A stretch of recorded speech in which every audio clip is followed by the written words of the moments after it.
I'm Shirley Appleton. Welcome to this training insight. This is the case study, The Horse That Struggled to Canter. This is part 5. So just to recap on part 4, we've got MC the lazy horse. I met her for the first time and confirmed that MC's owner was feeling that there was something was deeply troubling MC. So I instigated a training approach to strip back and rebuild her foundation to remove any stress associated with training responses and to allow her to build balance and confidence at canter via groundwork. Now you're going to think the story ends here. Well, it doesn't. This is just a piece of the puzzle.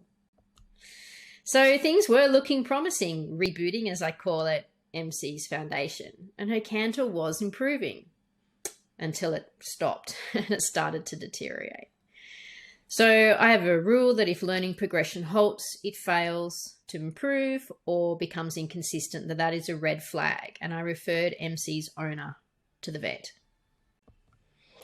So MC was taken to a leading lameness vet. The vet started with a standard assessment, straight line trot ups, flexion tests, and watched her trot on the lunge both ways.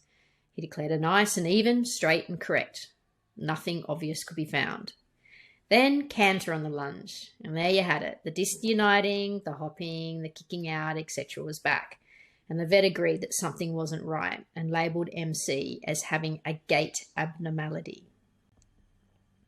So this was the beginning of a 2-year rabbit hole of diagnostics and trial treatments in an attempt to find the cause of the gait abnormality.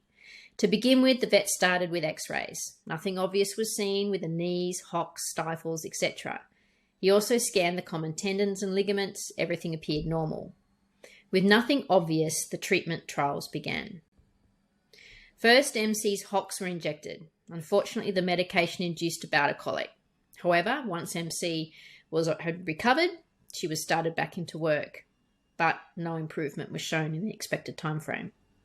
Then MC's ulcers reoccurred, and she was put back on ulcer medication. The second trial was stifles. A different drug was used to avoid triggering a GI upset and triggering colic again.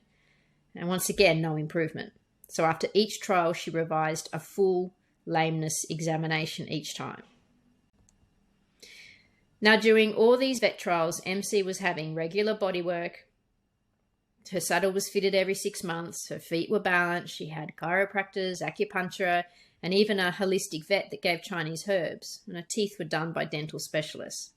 She had multiple different supplements were trialled for the recommended periods. Everything from magnesium, toxin binders, Penazan, Foresight, other joint supplements, and many, many more. Every trial brought new hope, and each failed. All right, so if you think the story ends there, it doesn't.